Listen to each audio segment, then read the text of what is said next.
We are back at Retention Retox Retreat number 3, and I am joined by Kimberly Carney. Super excited to meet you and to have a conversation, learn a little bit more about the business and just your experience in the space. But I'd love to hear, first of all, how the Wires came to be. If you could give us a little bit of backstory on how that was founded, and feel free to meander through whatever parts of your personal or professional experience kind of led into that.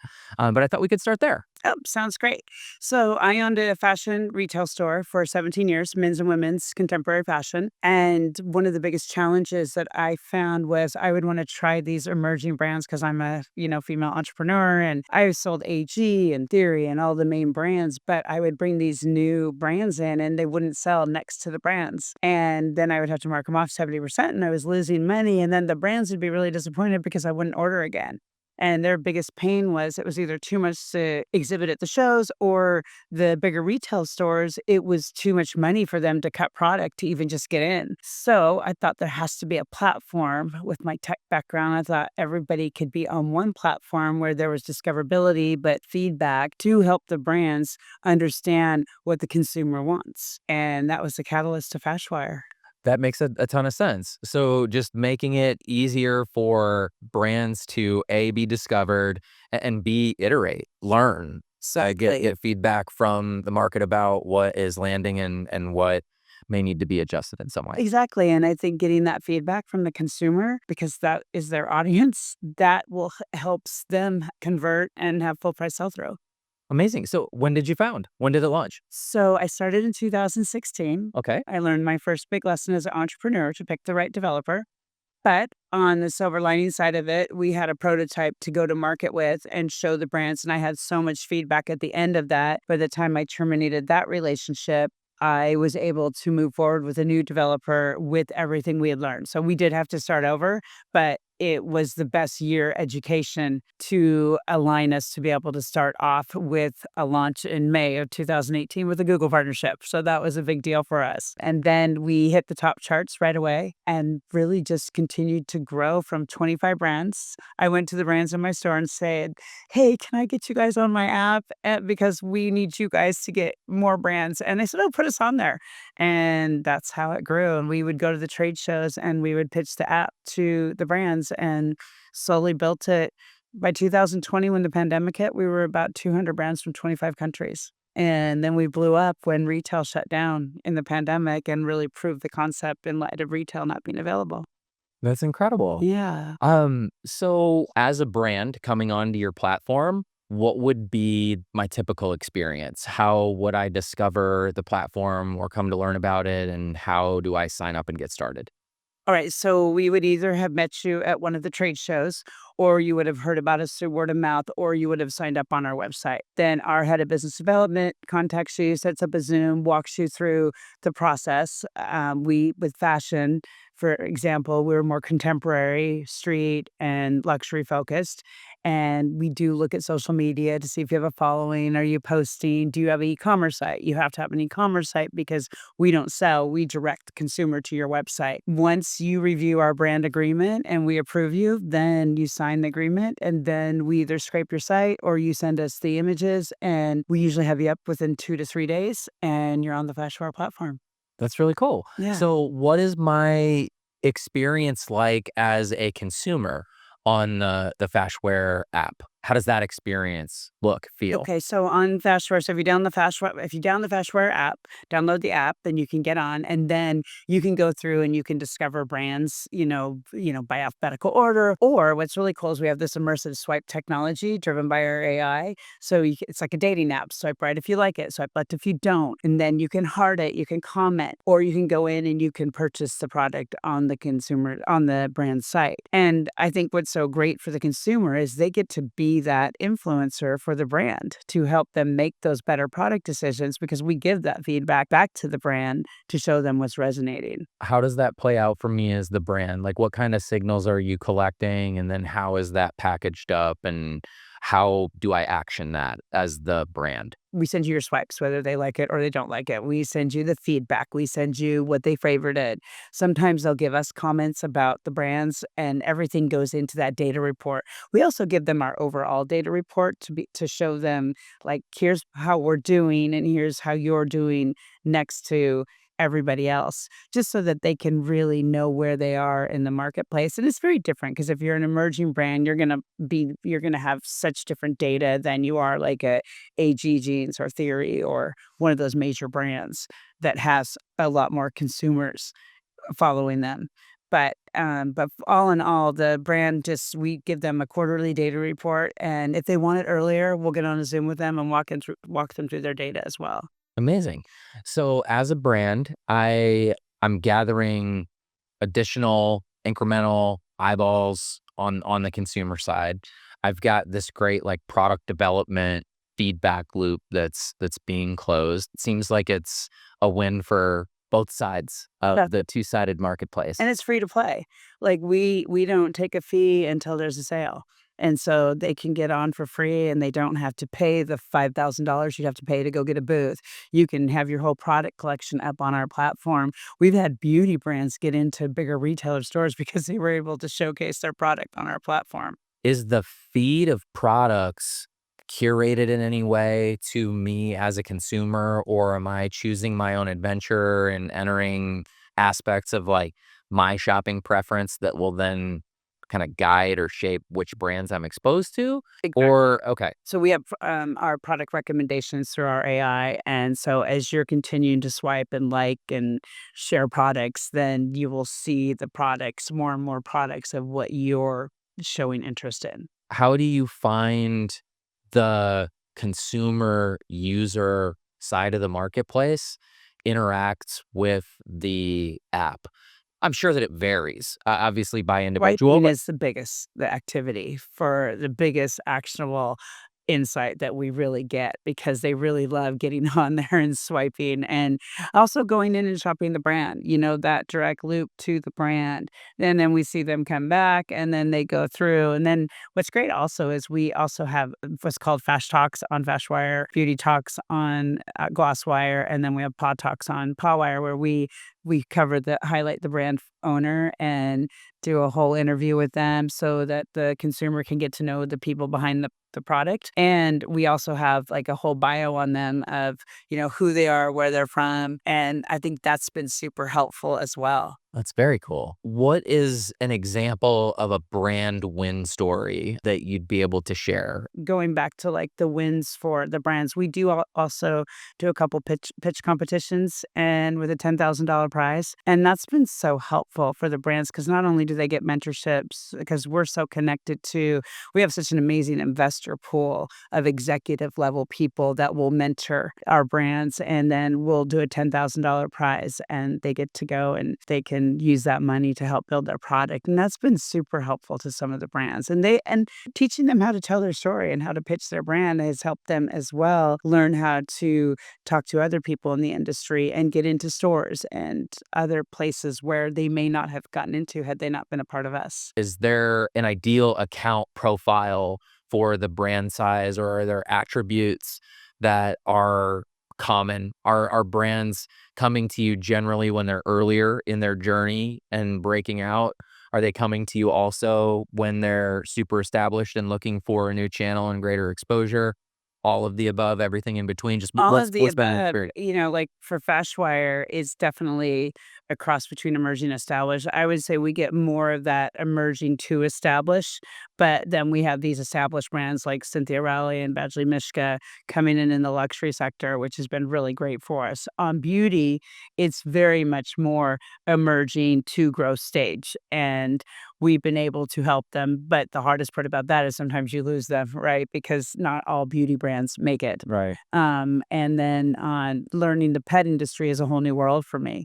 And they're very established. They're very old school. You go to the trade shows and it's mom pops and it's, and these people that have been so loyal to the industry for years and they will get on your platform and stay with you forever. So it's interesting. It's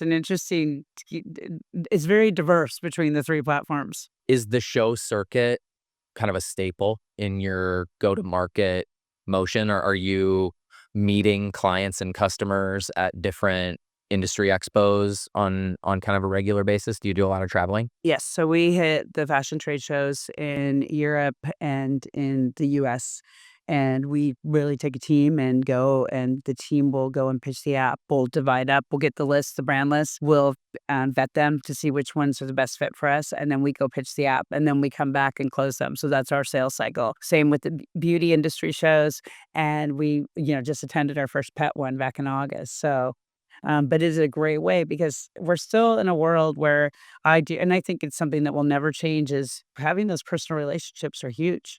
And they really believe in your I can't even say the word right now. Authenticity. Yes. Authenticity. I know the word. But they really, one of the things that the pet brands did at the pet show is they said to us, we didn't think you guys were real. We were DMing them before we were able to get in front of a whole group of brands, and they said that we thought you were just too good to be true. And now we're signing them up. So, and it's great. They just want to meet us, and they did. And then when you show them the app and walk them through, they're like, "Oh, okay, we get it now." The idea of a two-sided marketplace is a really interesting one. Like, I think it's obvious conceptually how you create value in that environment, but the devil's really in the details.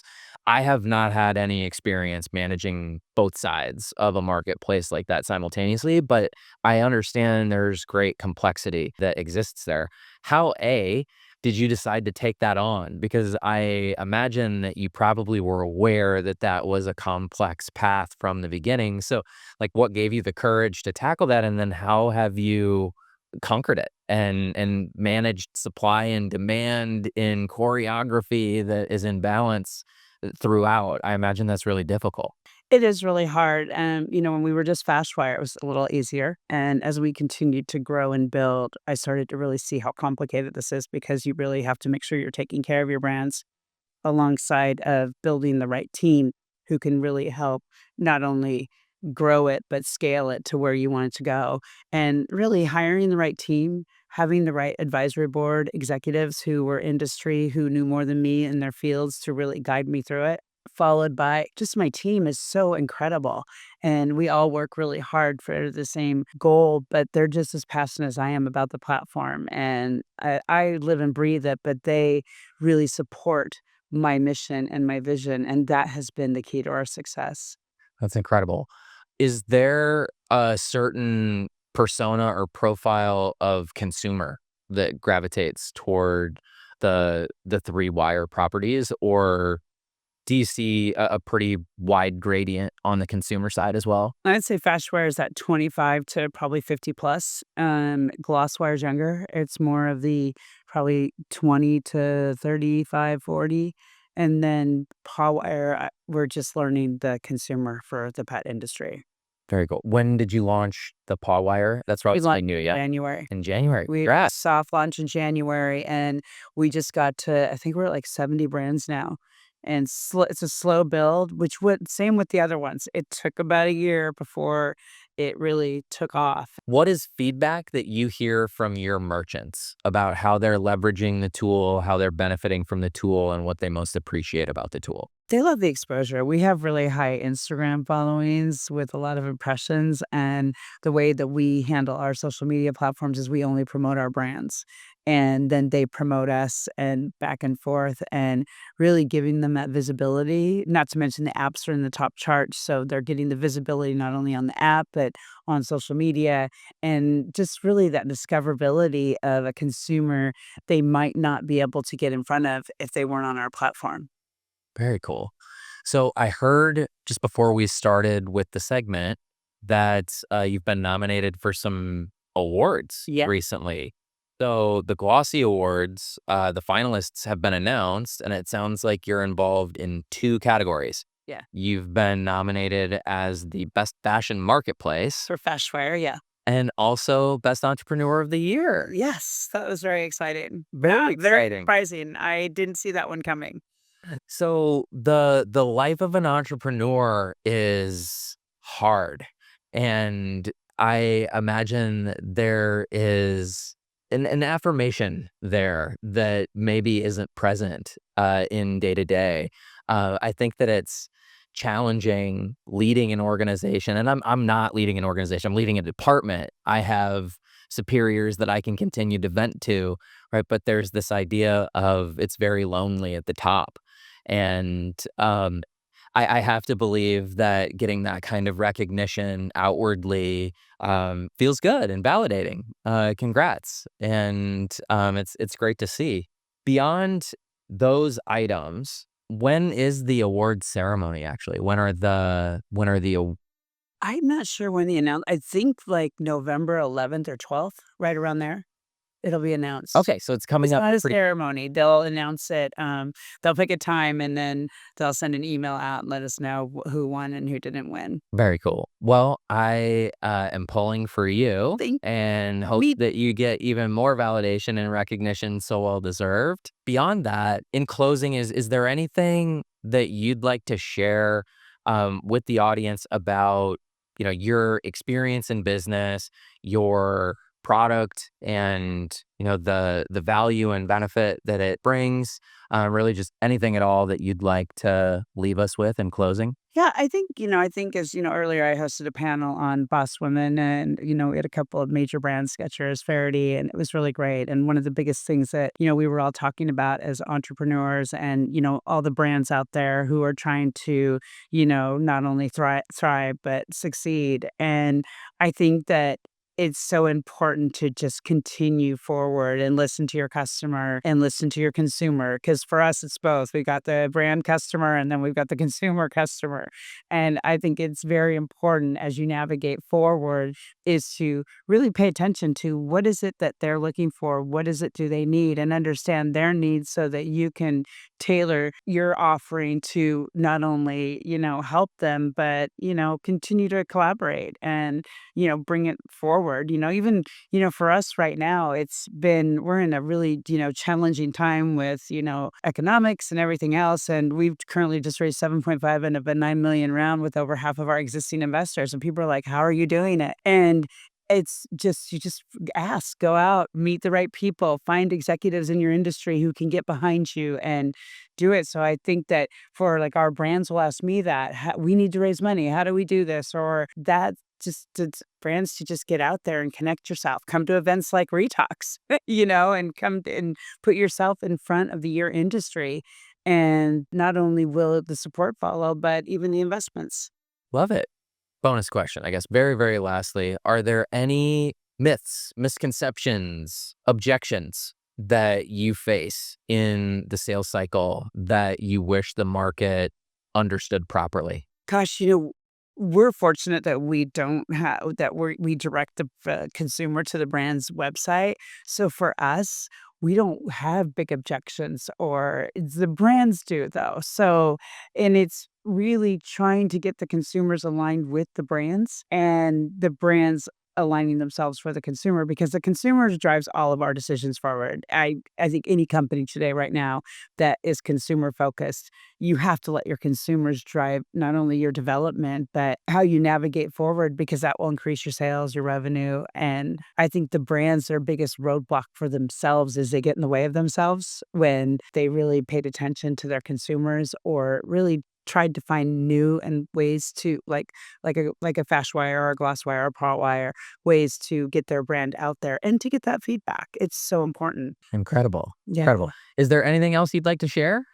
I think one more thing I'd like to share is one thing about our apps. They're paid apps, but it's a one-time $1.99 fee, but we give a dollar download to a philanthropic cause every month. And that has been really great for us in building not only consumers who are part of charities like St. Jude or Water Org or these different charities that we've aligned with, but really helps the brands as well because they're getting the consumer that is not only philanthropic, but they like to shop. So that's one thing we do that I think is really cool and special. I like that. I like that. Sustainability really has been like a theme of the day. Absolutely. I don't think that's by accident that really all of the successful operators that we've spoken to today have a sustainability, a giving back, a cause at the core You have of to. their brand. Yeah. You have to. Yes, I love it. I mean, it's so important to me, and we love all the causes we support. Indeed. Well, thank you so much Thank you for having me. stopping by. I appreciate it.